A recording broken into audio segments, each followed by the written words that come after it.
పుట్టపర్తిలో ఘనంగా సత్యసాయి బాబా శత జయంతి ఉత్సవాల ముగింపు వేడుకలు. హాజరైన ఉపరాష్ట్రపతి, తెలుగు రాష్ట్రాల ముఖ్యమంత్రులు. మనుషుల్లో బాబా దేవుణ్ణి చూశారన్న సీఎం రేవంత్ రెడ్డి. దక్షిణాఫ్రికాలో రెండవ రోజు కొనసాగుతున్న ప్రధాని మోదీ పర్యటన. G20 వేదికగా 4 కీలక ప్రతిపాదనలు చేసిన మోదీ. మాదక ద్రవ్యాలు, ఉగ్రవాద నెట్వర్క్స్ పై ఉమ్మడి పోరుకు ప్రపంచ దేశాలకు పిలుపు. సర్దార్ వల్లభాయ్ పటేల్ 150వ జయంత్యుత్సవాల సందర్భంగా హైదరాబాద్లో యూనిటీ మార్చ్. పటేల్ చొరవతోనే హైదరాబాద్ గడ్డపై మువ్వన్నెల జెండా ఎగిరిందన్న కేంద్ర మంత్రి కిషన్ రెడ్డి. గ్రామ పంచాయతీ ఎన్నికలకు ప్రభుత్వం సమాయత్తం. రాజకీయ పార్టీల సమక్షంలో లాటరీ ద్వారా మహిళా రిజర్వేషన్ల ఖరారుపై రేపు గెజెట్ నోటిఫికేషన్ ఇచ్చే అవకాశం. Australian open badminton tournament title విజేతగా లక్ష్య సేన్ 21-15, 21-11 తేడాతో జపాన్కు చెందిన యుషి తనపై విజయం. రెండవ టెస్టులో పటిష్ట స్థితిలో దక్షిణాఫ్రికా. మొదటి ఇన్నింగ్స్లో 7 వికెట్లు కోల్పోయి 373 పరుగులు చేసిన సఫారీలు. సెంచరీ దిశగా ముత్తుస్వామి. వార్తల్లోని వివరాలు చూద్దాం. పుట్టపర్తిలో శ్రీ సత్యసాయిబాబా శత జయంతి ఉత్సవాలు ఘనంగా జరుగుతున్నాయి. తెలంగాణ ముఖ్యమంత్రి రేవంత్ రెడ్డి ఈ కార్యక్రమంలో పాల్గొని సత్యసాయిని కొనియాడారు. మనుషుల్లో దేవుణ్ణి చూసి ప్రేమతో గెలిచిన మహానుభావుడిగా ఆయన గౌరవం వ్యక్తం చేశారు. ప్రభుత్వాలు చేయలేని సేవలను సత్యసాయి ట్రస్ట్ అందించిందని ప్రశంసించారు. పేదలకు కేజీ నుంచి పీజీ వరకు ఉచిత విద్య, తాగునీటి ప్రాజెక్టుల ద్వారా లక్షలాది మంది జీవితాలను మార్చిన ఘనతను గుర్తు చేశారు. మహబూబ్ నగర్, అనంతపురం జిల్లాలో తాగునీరు సమస్యను పరిష్కరించిన సేవలను ప్రత్యేకంగా ప్రస్తావించారు. మానవ సేవే మాధవ సేవ అన్న సందేశాన్ని ఆచరణలో చూపి 140 దేశాల్లో భక్తుల గుండెల్లో శాశ్వత స్థానం పొందారని తెలంగాణ ముఖ్యమంత్రి రేవంత్ రెడ్డి అభివర్ణించారు.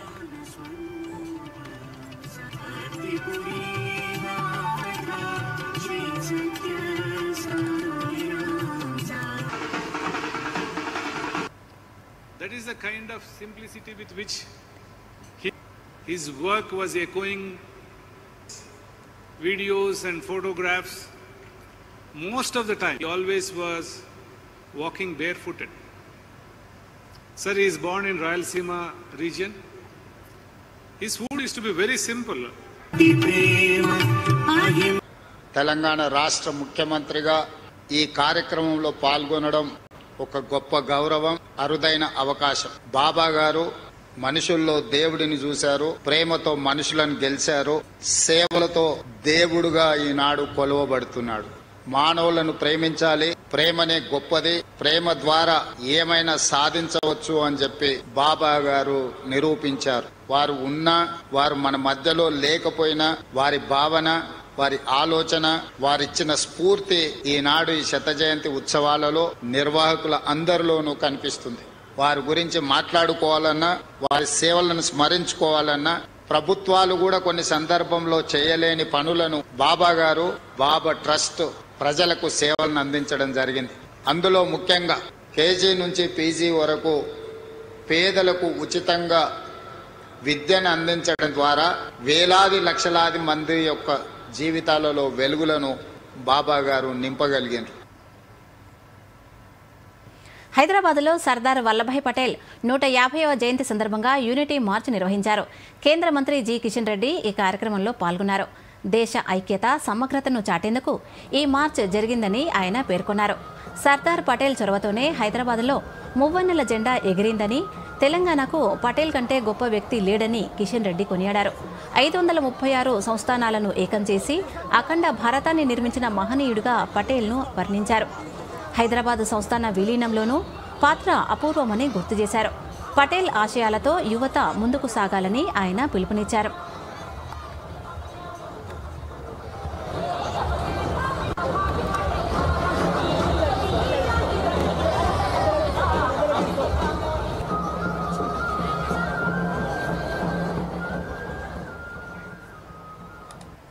దేశవ్యాప్తంగా కూడా ఈ రకమైనటువంటి పాదయాత్ర నిర్వహిస్తూ ఉన్నాము. అదేవిధంగా గుజరాత్లో వారు జన్మించినటువంటి గ్రామం నుంచి కేవడియా, ఎక్కడైతే సర్దార్ వల్లభాయ్ పటేల్ అత్యద్భుతమైనటువంటి మరి ఈరోజు ఎక్కడైతే విగ్రహం ఉందో అక్కడి వరకు కూడా సుమారు 15 రోజుల పాటు యాత్ర కొనసాగుతుంది. ఆ యాత్రలో కూడా ఒకరోజు మరి వచ్చే నెల 5వ తేదీన నేను కూడా యాత్రకు నేతృత్వం వహిస్తా ఉన్న విషయాన్ని సందర్భంగా మనయేస్తున్నాను. హోంమంత్రిగా ఉన్నటువంటి సర్దార్ వల్లభాయ్ పటేల్ మన యొక్క హైదరాబాద్ సంబంధించినటువంటి నిజాం రాజ్యము సంస్థానాలతో కలిపి సుమారు 500 పైచీలకు చిన్న చిన్న రాజ్యాలను వాళ్ళతో చర్చించి ఆ రకంగా వాటన్నిటిని కూడా భారతదేశంలో విలీనం చేయడం జరిగింది. గ్రామ పంచాయతీ ఎన్నికలను 3 విడతల్లో నిర్వహించేందుకు ప్రభుత్వం సమాయత్తమవుతోంది. ఈ మేరకు అధికార యంత్రాంగం ఆ ఏర్పాట్లలో నిమగ్నమైంది. ప్రస్తుతం రిజర్వేషన్లపైనే అందరికీ ఆసక్తి నెలకొని ఉంది. డెడికేటెడ్ కమిషన్ పంపిన వివరాల ఆధారంగా అధికారులు రిజర్వేషన్లను ఖరారు చేసే పనిలో నిమగ్నమయ్యారు. కాగా అధికారికంగా రిజర్వేషన్లకు సంబంధించిన గెజిట్ను రిలీజ్ చేసే అవకాశాలున్నాయి. సర్పంచ్, వార్డు సభ్యులు రిజర్వేషన్లను కూడా నేడు పూర్తి కానుంది. రాజకీయ పార్టీల సమక్షంలో లాటరీ ద్వారా మహిళా రిజర్వేషన్లు ఖరారు చేయనున్నారు. సర్పంచ్, వార్డు సభ్యుల ఎస్సీ, ఎస్టీ, బీసీ రిజర్వేషన్లు నిన్న రొటేషన్ పద్ధతిలో ఫైనల్ చేశారు. ఈ రిజర్వేషన్ల ఖరారుపై రేపు సోమవారం ప్రభుత్వం గెజిట్ నోటిఫికేషన్ రిలీజ్ చేయనుంది. మరోవైపు పంచాయతీ ఎన్నికలు నిర్వహించాలంటూ దాఖలైన పిటిషన్పై రేపు హైకోర్టులో తుది విచారణ జరగనుంది.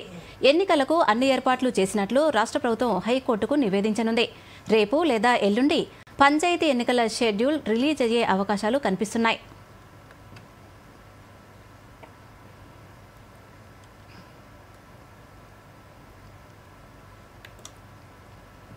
ప్రజలు వినియోగించే ఔషధాల వల్ల కలిగే దుష్ప్రభావాలను త్వరితగతిన గుర్తించేందుకు దేశవ్యాప్తంగా ఫార్మాకోవిజిలెన్స్ చర్యలను బలోపేతం చేసే దిశగా తెలంగాణ ప్రభుత్వం నిర్ణయం తీసుకుంది. రాష్ట్రంలోని అన్ని రిటైల్, హోల్సేల్ మెడికల్ షాపుల్లో ఫార్మాకోవిజిలెన్స్ ప్రోగ్రామ్ ఆఫ్ ఇండియా అందించిన ప్రత్యేక QR code, toll free number 1800-1803-3024ను తప్పనిసరిగా ప్రదర్శించాలని డ్రగ్స్ కంట్రోల్ అడ్మినిస్ట్రేషన్ ఆదేశించింది. ఈ మేరకు drugs control administration director general ఒక ప్రకటనలో తెలిపారు. ప్రజలు మెడికల్ షాపుల నుంచి మందులు వాడిన తర్వాత ఏదైనా దుష్ప్రభావం కనిపించినప్పుడు వెంటనే సమాచారం ఇవ్వడానికి ఈ క్యూఆర్ కోడ్ ఎంతో ఉపయోగపడుతుందని ఆయన తెలిపారు.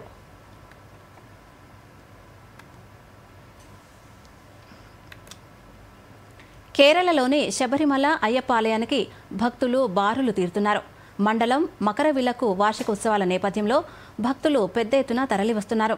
తొలి వారంలోనే ఏకంగా 5.75 లక్షల మంది భక్తులు అయ్యప్పను దర్శించుకున్నట్లుగా అధికారులు వెల్లడించారు. తాజాగా నిన్న శనివారం దాదాపు 72,000 మందికి పైగా శబరిమలకు చేరినట్లుగా అధికారులు తెలిపారు. భక్తుల తాకిడి కొనసాగుతుందని, అయితే అడపాదడపా వర్షాలు కురుస్తున్నా ఎలాంటి ఆటంకాలు లేకుండా శబరిమల యాత్ర కొనసాగుతుందని, భక్తులకు ఇబ్బందులు లేకుండా చర్యలు తీసుకుంటున్నట్లు అధికారులు పేర్కొన్నారు.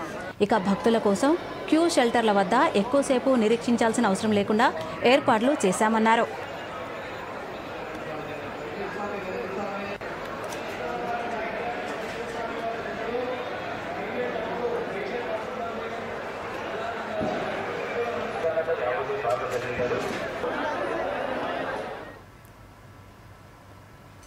కేంద్ర ప్రభుత్వం తీసుకొచ్చిన 4 కొత్త కార్మిక చట్టాలు ఉత్పాదకతను, పోటీతత్వాన్ని, ఉపాధి అవకాశాలను పెంచుతాయని CII Telangana chairman R Shivaprasad Reddy అభిప్రాయపడ్డారు. 29 వేర్వేరు చట్టాలను క్రోడీకరించి సరళీకృతం చేసిన ఈ 4 కోడ్లను చరిత్రాత్మక మలుపుగా ఆయన పేర్కొన్నారు. ఈ సంస్కరణలతో కార్మికులకు జీతభత్యాలు పెరుగుతాయని, సామాజిక భద్రత బలపడుతుందని, పని స్థలాల్లో భద్రత మెరుగవుతుందని తెలిపారు. దేశంలో కార్మిక, పారిశ్రామిక వాతావరణం గణనీయంగా మెరుగుపడుతుందని ఆయన విశ్వాసం వ్యక్తం చేశారు.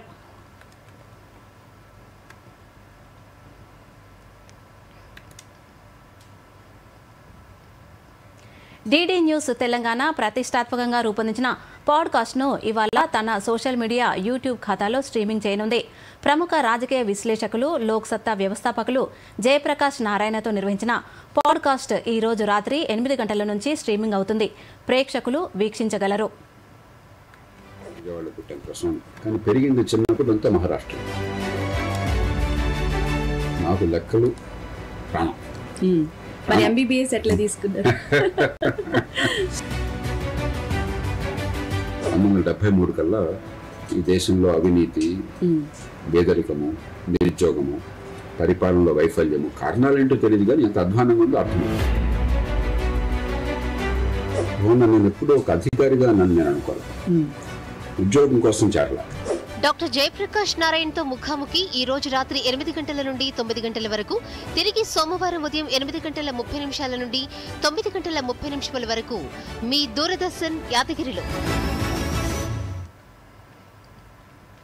తిరుమల ప్రసాదంపై చేసిన వివాదాస్పద వ్యాఖ్యలపై యాంకర్ శివజ్యోతి స్పందించారు. తన మాటలకు ఎవరైనా బాధపడితే క్షమాపణ కోరుతూ సోషల్ మీడియాలో వీడియో పోస్టు చేశారు. వెంకటేశ్వర స్వామి పట్ల తనకున్న భక్తి తన ఫాలోవర్లకు తెలుసని, తప్పు తన వైపే ఉందని, ఉద్దేశపూర్వకంగా కాదని L1Qను ఉద్దేశించి అన్నట్లు తెలిపారు. తన జీవితాన్ని మార్చిన స్వామిపై తాను అలాంటి వ్యాఖ్యలు చేయడం సాధ్యం కాదని, తెలిసి తెలియక చేసిన తప్పుకు తమ్ముడి తరఫున కూడా క్షమాపణ చెప్పారు. ఇటీవల కుటుంబంతో తిరుమల దర్శనం చేసుకున్న సందర్భంలో ఆమె అనుచిత వ్యాఖ్యలు చేసినట్లు సోషల్ మీడియాలో చర్చ సాగింది.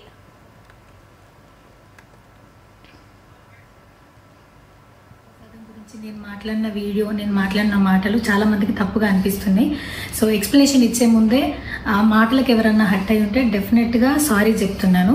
ఏదైనా సరే తప్పు జరిగింది నా సైడ్ నుంచి, నా మాటలు తప్పుగా ఉన్నాయి తప్పితే నా ఇంటెన్షన్ అది కాదు. మేము రిచ్ అని అన్నది 10,000 L1Q లైన్లో నిలబడ్డప్పుడు, పొద్దున ప్రసాదం తీసుకునేటప్పుడు కాస్ట్లీ లైన్లో నిలబడ్డమని ఆ ఉద్దేశంతో అన్నాను. ఏం జరిగినా సరే ఇప్పుడు నేను ఏది ఇచ్చినా మీకు ఎక్స్ప్లెనేషన్ లాగానే అనిపిస్తుంది తప్పితే నేను తప్పు ఒప్పుకున్నట్టు మీకు అనిపించదు. అందుకోసం నేను దాని గురించి ఎక్స్ప్లెనేషన్ కూడా ఇస్తలేను. తప్పైతే నా సైడ్ నుంచి జరిగింది అండ్ నా తమ్ముడు సోను తరపు నుంచి కూడా జరిగింది. తను అవైలబుల్లో లేడు. తన తరపున నా తరపున అందరికీ సారీ చెప్తున్నా. విద్యార్థుల్లో చదువుతో పాటు క్రమశిక్షణ, దేశభక్తి పెంపొందించి సమాజానికి ఉత్తమ పౌరులను అందించడంలో నేషనల్ క్యాడెట్ కార్ప్స్ NCC కీలక పాత్ర పోషిస్తోంది. ప్రతి ఏటా నవంబర్ 4వ ఆదివారం NCC డే నిర్వహిస్తున్నారు. నేడు NCC డే సందర్భంగా మరిన్ని వివరాలు ఇప్పుడు చూద్దాం.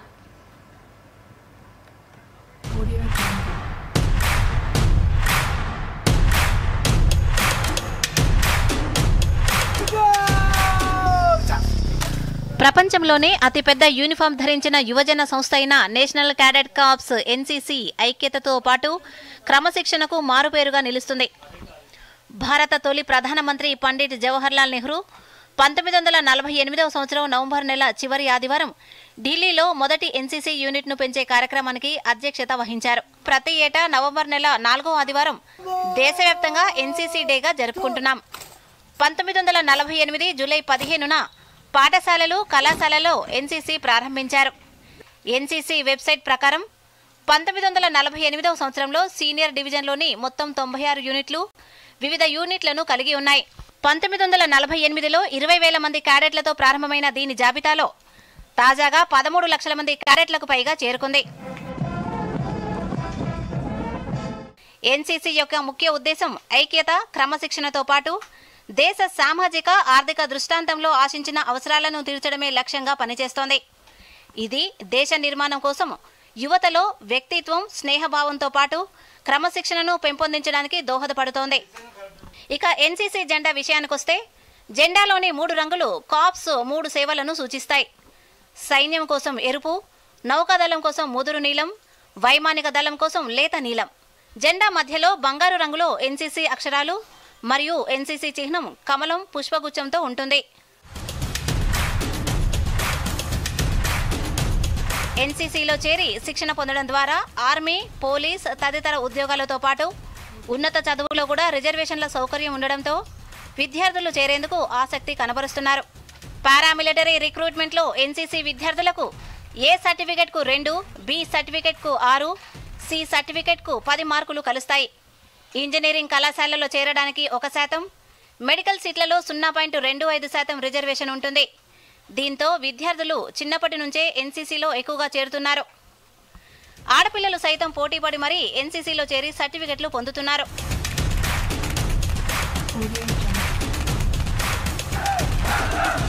Bureau report, Doordarshan news. అక్క, జాబ్ దొరికింది. అరే వా, కంగ్రాచులేషన్స్. అయితే ఇప్పుడిక బోలెడంత షాపింగ్. అవును, కొత్త మొబైల్, జీన్స్, జాకెట్. ఆగు రాకుమారా, సాలరీ కంటే ముందే ఖర్చులా? ఇన్స్టెంట్ లోన్ కూడా దొరుకుతుంది. ముందుగా బడ్జెట్ జమ చేయు, ఆ తర్వాతే ఖర్చులు. కానీ అక్క చూడు, సంపాదనలో ఒక వంతు ఎప్పుడూ పొదుపు చేసుకో, కానీ పార్టీ ఇవ్వకుండా తప్పించుకోలేవు నువ్వు. అక్క, పార్టీ నాది, బడ్జెట్ నీది. RBI చెబుతుంది, సరైన ఆర్థిక వ్యవహారమే మిమ్మల్ని కాపాడుతుంది.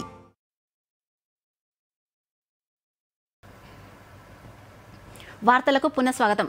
బెంగళూరులో శనివారం జరిగిన surge equestrian league grand finale కార్యక్రమానికి బీఆర్ఎస్ వర్కింగ్ ప్రెసిడెంట్ కేటీ రామారావు, ఏపీ మాజీ ముఖ్యమంత్రి వైఎస్ జగన్మోహన్ రెడ్డి ముఖ్య అతిథులుగా హాజరయ్యారు. చిక్కజాల పరిసరాల్లోని సర్జ్ స్టేబుల్ ఈక్వెస్ట్రియన్ సెంటర్లో నిర్వహించిన ఈ పోటీలో విజేతలకు కేటీఆర్, వైఎస్ జగన్ ట్రోఫీలను అందజేశారు. అంతర్జాతీయ రైడర్లు ఎడ్వర్డ్ స్కీమిజ్, బొండరీ వాజైన్, షాడీ సమీర్, వ్యాలంటైన్ మార్కెట్ తదితరులు ఈ పోటీల్లో పాల్గొన్నారు.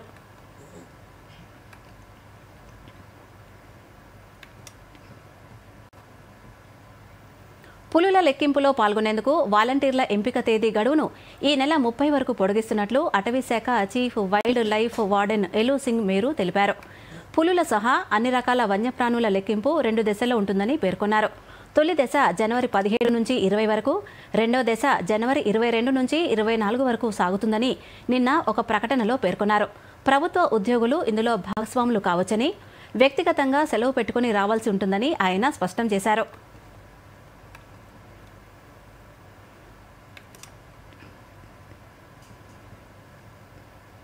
భారత్తో స్నేహం కలకాలం ఉండాలని ఫ్రాన్స్ దేశాధ్యక్షుడు ఇమాన్యుయల్ మెక్రాన్ అన్నారు. దక్షిణాఫ్రికాలోని జోహెన్నెస్బర్గ్ వేదికగా జరిగిన G20 సదస్సులో మోదీతో సమావేశం అనంతరం ఆయన ఇరు దేశాల మధ్య ఉన్న బంధం గురించి సోషల్ మీడియా వేదికగా పోస్టు చేశారు. భారత ప్రధాని ప్రియమిత్రుడు నరేంద్ర మోదీకి ధన్యవాదాలంటూ పోస్టు పెట్టారు. సదస్సులో మోదీతో ఉన్న ఫోటోను షేర్ చేశారు. ప్రపంచ దేశాలు సహకరించుకుంటూ కలిసి ముందుకు వెళ్లినప్పుడే అవి బలంగా మారుతాయని మెక్రాన్ పేర్కొన్నారు.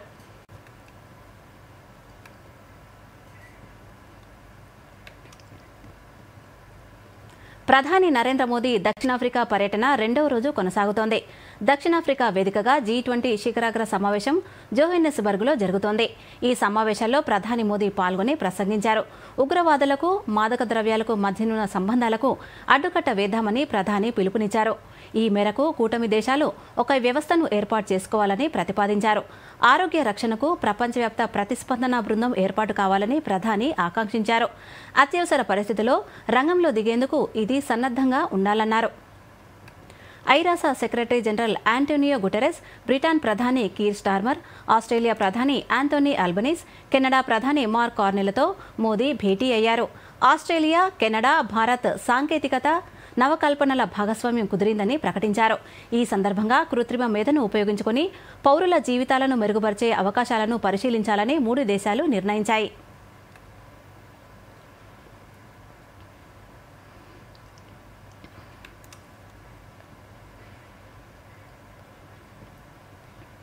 ఢిల్లీ పోలీసులు అంతర్జాతీయ అక్రమాయుధాల రవాణా ముఠా గుట్టును రట్టు చేశారు. చైనా, టర్కీలలో తయారైన అత్యాధునిక తుపాకులను పాకిస్తాన్ నుంచి భారతదేశానికి అక్రమంగా రవాణా చేసినట్లు గుర్తించారు. పాకిస్తాన్ నిఘా సంస్థ ISIతో సంబంధాలున్న ఈ స్మగ్లర్స్ డ్రోన్ల ద్వారా వీటిని పంపిస్తున్నారని ఢిల్లీ పోలీసులు తెలిపారు. ఈ ముఠాలోని పలువురు అరెస్టు చేశారు. వీరిలో ఒకరు పంజాబ్కు చెందిన వ్యక్తి, ఉత్తరప్రదేశ్కు చెందిన 2 ఉన్నారు. వీరి నుంచి 10 ఖరీదైన విదేశీ తుపాకులను, 92 లైవ్ కార్ట్రిడ్జ్లను స్వాధీనం చేసుకున్నారు.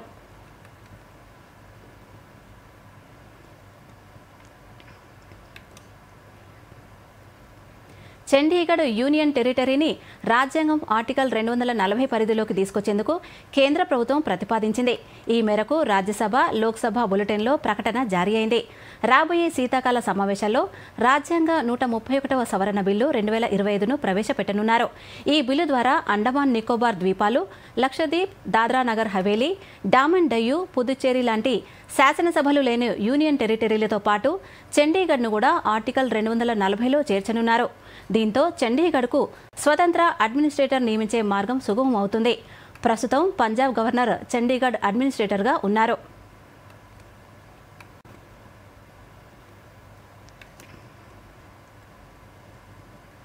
వ్యవసాయ ఉత్పత్తుల దేశీయ గిరాకీ ఏటా 2.5% పెరుగుతుండగా రాబోయే 10 ఏళ్లలో వ్యవసాయ రంగం సగటున 4% వృద్ధిని సాధిస్తుందని నీతి ఆయోగ్ సభ్యుడు రమేష్ చంద్ తెలిపారు. PHDCCI ఆధ్వర్యంలో జరిగిన సమావేశంలో ఆయన మాట్లాడారు. దిగుబడి వృద్ధి గిరాకీ కంటే ఎక్కువగా ఉండడంతో గిడ్డంగుల మౌలిక సదుపాయాలను బలోపేతం చేయాలని సూచించారు. ప్రస్తుత ఆర్థిక సంవత్సరం మొదటి త్రైమాసికంలో వ్యవసాయ రంగం 3.7% వృద్ధి సాధించినట్లు పేర్కొన్నారు. ఎగుమతులు పెంచడం, వివిధ రకాల ఉత్పత్తుల నిల్వకు గోదాములు నిర్మించడం అవసరమని అన్నారు. ఉత్పత్తిలో భారత్ అంతర్జాతీయంగా 2వ స్థానంలో ఉండగా ఎగుమతుల్లో 8వ స్థానంలో ఉందని వివరించారు. 2024-25లో రికార్డు స్థాయిలో 354 మిలియన్ టన్నుల ధాన్యం ఉత్పత్తి అయినట్లు తెలిపారు. ఇక వరి కోత తర్వాత నిల్వ సదుపాయాలు మెరుగుపరిస్తే రైతుల ఆదాయం పెరుగుతుందని, వృధా తగ్గుతుందని ఆయన అభిప్రాయపడ్డారు.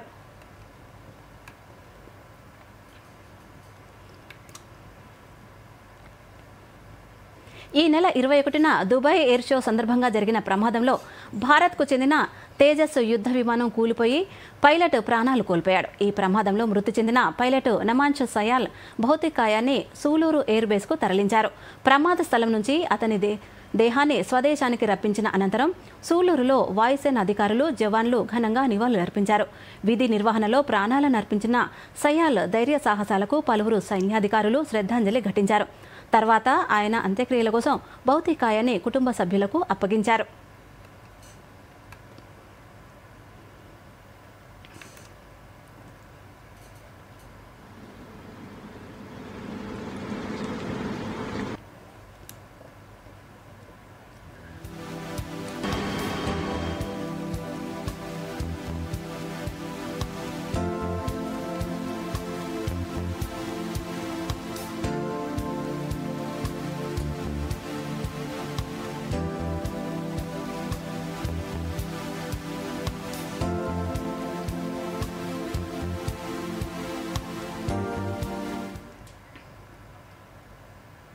బ్రెజిల్ మాజీ అధ్యక్షుడు జైర్ బోల్సోనారోను ఫెడరల్ పోలీసులు శనివారం ఉదయం 6 గంటలకు బ్రసీలియా ఇంట్లో అరెస్టు చేసి హెడ్ క్వార్టర్స్కు తరలించారు.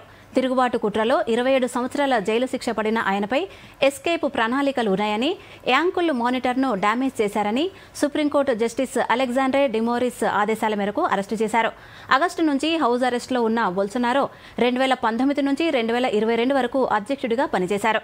ఈ అరెస్టుతో జైలు శిక్ష మొదలెట్టే ముందు ఫ్లైట్ రిస్క్ను నివారించారు.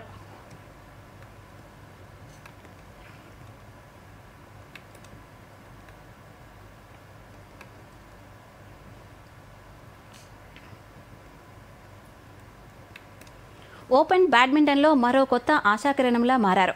జాతీయ, అంతర్జాతీయ స్థాయిలో అత్యుత్తమ ప్రదర్శన కనబర్చి సత్తా చాటుతున్నారు. నిర్మల్ జిల్లాకు చెందిన 2 అక్కా చెల్లెలు అత్యుత్తమ ప్రదర్శనతో అందరి దృష్టిని ఆకర్షిస్తున్నారు. దీనిపై మరిన్ని వివరాలు ఇప్పుడు చూద్దాం. నిర్మల్ జిల్లా కేంద్రంలోని బుధవార్పేటకు చెందిన అనుముల శ్రీవల్లి, అనుముల వైభవి బ్యాడ్మింటన్లో జాతీయ, అంతర్జాతీయ స్థాయిలో సిల్వర్, గోల్డ్ మెడల్స్ సాధించారు. అనుముల శ్రీవల్లి, శ్రీ వైభవీల ప్రతిభను చిన్నతనంలోనే గుర్తించిన తల్లిదండ్రులు బ్యాడ్మింటన్లో శిక్షణనిపించారు. అందుకు తగ్గట్లుగానే తల్లిదండ్రుల కలల సాకారం చేసే దిశగా రాకెట్లా దూసుకెళ్తున్నారు. ఇటీవల జరిగిన జాతీయ, అంతర్జాతీయ ఓపెన్ బ్యాడ్మింటన్ సీనియర్ మహిళల విభాగంలో శ్రీవల్లి ప్రదర్శన కనబరిచింది. శ్రీవల్లి గత 7 ఏళ్లుగా బ్యాడ్మింటన్లో శిక్షణ పొందుతూ అండర్ 13 బ్యాడ్మింటన్ ఆడుతున్నారు. శ్రీ వైభవి కూడా రాష్ట్ర స్థాయి, జాతీయ స్థాయి బ్యాడ్మింటన్లో 3వ స్థానం దక్కించుకుంది. ఉగాండాలోని కంపాలలో ఈ నెల 2 నుంచి 5వ తేదీ వరకు జరిగిన అంతర్జాతీయ టోర్నీలో శ్రీ వైభవి ద్వితీయ స్థానంలో నిలిచి మెడల్, ధ్రువపత్రాన్ని అందుకుంది. ఒకవైపు పాఠశాలకు క్రమం తప్పకుండా హాజరవుతూనే సెలవు రోజుల్లో హైదరాబాద్లో శిక్షణ పొందుతున్నారు. ఇప్పటికే అనేక పతకాలు సాధించడంతో పాటు అత్యుత్తమ ర్యాంకుల్లో కొనసాగుతున్నామని తెలిపారు. ఒలింపిక్స్ లో పతకాలు సాధించడమే లక్ష్యంగా శిక్షణ పొందుతున్నామని శ్రీవల్లి, శ్రీ వైభవి చెప్తున్నారు. 2 సార్లు నేషనల్ ఛాంపియన్, 2 సార్లు స్టేట్ సిల్వర్ మెడలిస్ట్. నేను ఒక థాయిలాండ్ ఇంటర్నేషనల్ ఆడిన, అందులో క్వార్టర్ ఫైనలిస్ట్. నేను ఇక్కడ రవి హై స్కూల్ నిర్మల్లో చదువుతున్నాను. రైల్వేస్లో బ్యాడ్మింటన్ ప్రాక్టీస్ చేస్తున్నాను. I'm focusing in seniors because my aim is to play Olympics. For that from now only I'm focusing in seniors and all over India I have national ranking 68 and all over the world I have international ranking 317. Srivalli, Sri Vaibhavi తల్లిదండ్రులు అమర్ కుమార్, లావణ్య మాట్లాడుతూ తమ కూతుళ్ల ప్రతిభ, ఇష్టం గుర్తించి బ్యాడ్మింటన్లో శిక్షణ ఇప్పిస్తున్నామని తెలిపారు. శిక్షణతో పాటు పౌష్టికాహారం, అవసరమైన ఏర్పాట్లను లోటుపాట్లు లేకుండానే తానే చూసుకుంటున్నానని అన్నారు. బ్యాడ్మింటన్లో భారత్ తరఫున ఆడి పతకాలు సాధిస్తారని ధీమా వ్యక్తం చేశారు. ఆల్ ఇండియాలో 70th ర్యాంక్లో ఉంది, ఇంటర్నేషనల్ వైజ్ 300 ర్యాంక్లో ఉంది. ఈ ఇయర్ తనని వరల్డ్ లెవెల్లో 100 ర్యాంక్లోకి తీసుకురావాలనే ప్రయత్నం ద్వారా తనకి మెరుగైన శిక్షణను హైదరాబాద్లో ఇవ్వడం జరుగుతుంది. ఈ జర్నీలో వాళ్ళు మాకు ప్రతి సంవత్సరం కూడా చిన్న చిన్న మెడల్స్ సాధిస్తూ, అది స్టేట్ వైజ్ కానీ, నేషనల్ వైజ్ కానీ, ఇంటర్నేషనల్ వైజ్ కానీ సాధిస్తూ మమ్మల్ని ఉత్తేజితపరుస్తూ వాళ్ళని ప్రోత్సహించేటట్టు మమ్మల్ని కూడా మలుచుకుంటున్నారు.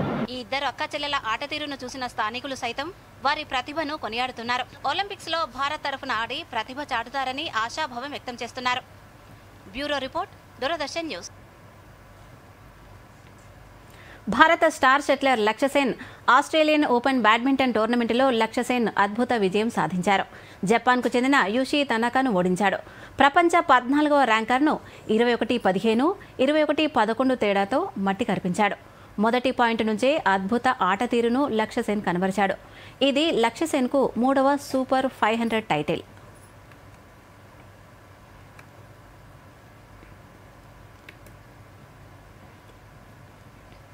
క్రికెట్ అభిమానులు ఎంతో ఆసక్తిగా ఎదురుచూసే దాయాదుల సమరానికి మరోసారి రంగం సిద్ధమైంది. భారత్, శ్రీలంక సంయుక్తంగా ఆతిథ్యం ఇవ్వనున్న 2026 ఐసీసీ పురుషుల T20 ప్రపంచ కప్లో చిరకాల ప్రత్యర్థులు భారత్, పాకిస్తాన్ జట్లు ఒకే గ్రూపులో చోటును దక్కించుకున్నాయి. ఇటీవలే 2015 ఆసియా కప్ సందర్భంగా ఇరు జట్ల మధ్య చోటు చేసుకున్న మాటల యుద్ధం, వివాదాస్పద సంఘటనల నేపథ్యంలో ఈ డ్రాకు మరింత ప్రాధాన్యత ఏర్పడింది. ఈ డ్రా ప్రకారం T20 ర్యాంకింగ్స్లో నెంబర్ 1 స్థానంలో ఉన్న భారత్తో పాటు పాకిస్తాన్, నెదర్లాండ్స్, నమీబియా, అమెరికా జట్లు ఒకే గ్రూపులో ఉన్నాయి. ఈ గ్రూపులో టెస్టు హోదా ఉన్నవి భారత్, పాకిస్తాన్ మాత్రమే కావడంతో ఈ రెండు జట్లు సులువుగా సూపర్ 8 దశకు చేరుకునేలా డ్రాను రూపొందించారనే అభిప్రాయాలు వ్యక్తమవుతున్నాయి. గ్రూప్ దశలో భారత మ్యాచ్లు ముంబై, కోల్కతా, చెన్నై, ఢిల్లీ, అహ్మదాబాద్ వేదికగా జరగనున్నాయి.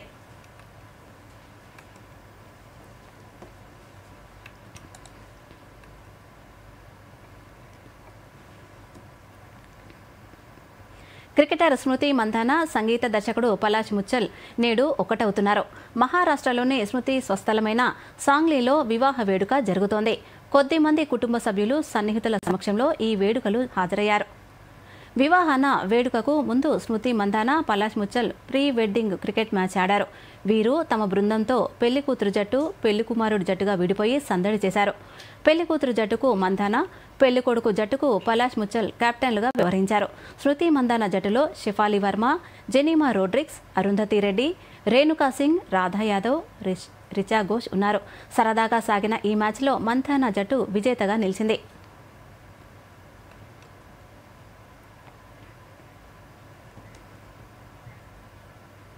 వార్తలు ముగించే ముందు ప్రధానాంశాలు మరోసారి చూద్దాం. నమస్కారం. పుట్టపర్తిలో ఘనంగా సత్యసాయిబాబా శత జయంతి ఉత్సవాల ముగింపు వేడుకలు. హాజరైన ఉపరాష్ట్రపతి, తెలుగు రాష్ట్రాల ముఖ్యమంత్రులు. మనుషుల్లో బాబా దేవుణ్ణి చూశారన్న సీఎం రేవంత్ రెడ్డి. దక్షిణాఫ్రికాలో 2వ రోజు కొనసాగుతున్న ప్రధాని మోదీ పర్యటన. G20 వేదికగా 4 కీలక ప్రతిపాదనలు చేసిన మోదీ. మాదక ద్రవ్యాలు, ఉగ్రవాద నెట్వర్క్స్ పై ఉమ్మడి పోరుకు ప్రపంచ దేశాలకు పిలుపు. సర్దార్ వల్లభాయ్ పటేల్ 150వ జయంత్యుత్సవాల సందర్భంగా హైదరాబాద్లో యూనిటీ మార్చ్. పటేల్ చొరవతోనే హైదరాబాద్ గడ్డపై మువ్వన్నెల జెండా ఎగిరిందన్న కేంద్ర మంత్రి కిషన్ రెడ్డి. గ్రామ పంచాయతీ ఎన్నికలకు ప్రభుత్వం సమాయత్తం. రాజకీయ పార్టీల సమక్షంలో లాటరీ ద్వారా మహిళా రిజర్వేషన్ల ఖరారుపై రేపు గెజెట్ నోటిఫికేషన్ ఇచ్చే అవకాశం. Australian open badminton tournament title విజేతగా లక్ష్యసేన్ 21-15, 21-11 తేడాతో జపాన్ కు చెందిన యూషి తనాకాపై విజయం. వార్తలు ఎక్కడైనా ఎప్పుడైనా DD న్యూస్ ఇప్పుడు మీ చేతిలో. దూరదర్శన్ యాదగిరి వార్తలు డిజిటల్ ప్లాట్ఫామ్స్ లో చూడండి. యూట్యూబ్, ఫేస్బుక్, ఇన్స్టాగ్రామ్, X మరియు వేవ్స్ లో ఫాలో అవ్వండి. లైక్ చేయండి, షేర్ చేయండి.